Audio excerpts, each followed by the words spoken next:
What up, y'all? How's it going? So today I'm gonna do something a little bit different. I'm gonna show you guys a little bit of tool hacks. So what we got here is a coupling inside of a gear tranny. There's a little bit of space in there, and there's potential risk for either the bolt or socket dropping inside the gear, because this gear is mounted right now. But notice how easy. Well, you can see how easily that socket head comes off, and if it were to clip on the edge of this, on the inside of this housing right here, it would definitely fall off, just like this. So I'm just trying to give you guys little tips and tricks. Like I said, the coupling's on, so we can't really peel anything back. So if anything drops in there, you gotta take the whole gear off. And we all know how fun it is putting and taking off the gear off and on. So get you a roll of some scotch tape. Hopefully you got some scotch tape laying around. I feel like if you use any other kind of tape, it would be kind of funny. So start off on the socket. My extension has that ball bearing locking ball in there. It's permanently pressed in, so that's why you see the socket falling off so easy. So you notice how I started from the top, went to the bottom to the adapter, and then I came and wrapped it back up to give it kind of a um, double coverage. So right here, confidently rubbing it in here. I can put it inside confidently, work it around. It's not going to fall off. It's not going nowhere. But the issue you get with this is that now the bolt could fall out. So we don't want the bolt falling out in there either. So a little trick for that, yeah, you just see how easy that comes out. So it could barely grab onto something and then you lose it in there. Maybe you might be able to get a magnet and fish it out, but it's a pain. Anyways, like I said, to fix that, get used to the same scotch tape, just rip a little piece off and kind of roll it over in itself and put it in there. Now you can do this neatly or not. It doesn't always work, so you gotta kind of have to test it out. You can tell right here, this is not working for me. It keeps falling out.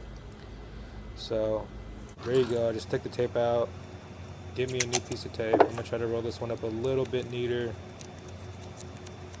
I think it's just a hit or miss. You just keep trying. So I shoved it in there, and I'm gonna pack it with the bolt head this time. Hopefully that helps it. So yep, it's sticking in there pretty good.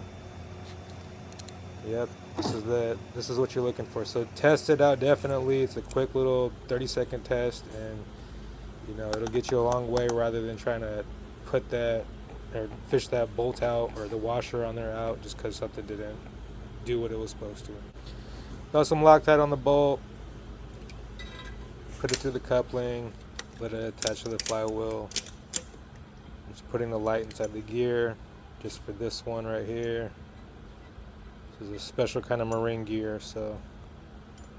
But anyways, yeah, I was able to get the light in there and to get that to show you guys a little bit better. But here I go with my next one. Same thing, not falling out. Give it a good shake. So yeah, if you just have some scotch tape, that's pretty much all you need. So here's another scotch tape hack for these guys. So same, or this is the issue if you have with having to hold a nut in a closed socket side wrench. And you could probably even do this with the open end, but this is pretty much how I'm showing you guys, and you could work this any way you want.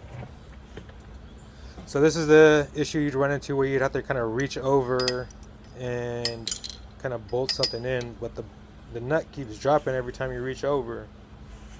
So a solution of that, get you the same scotch tape or painter's tape, whatever you want to call it, and we're just gonna get the size of a little bit over the width of the circle of the socket size.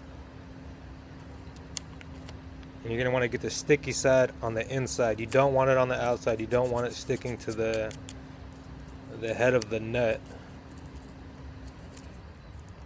So the tape is going to give some buildup all the way around, so it's going to double it up on both sides everywhere.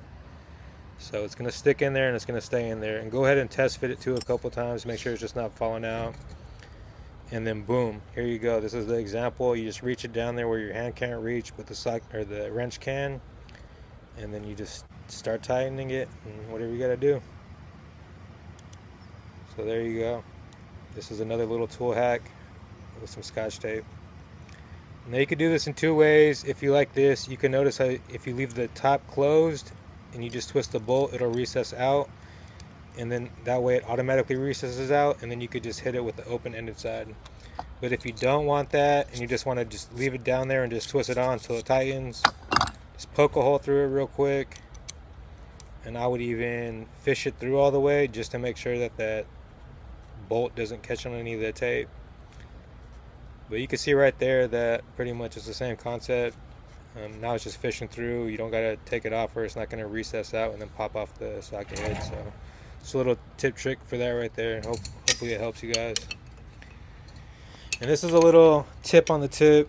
If you guys ever run into an issue like this where the socket is too long or the wrench is too long and it's kind of getting in the way of turning other things, and you're just in a tight area or tight spot, not too many people, I guess, could realize this in the situation that they're in. They're kind of just thinking too much about it.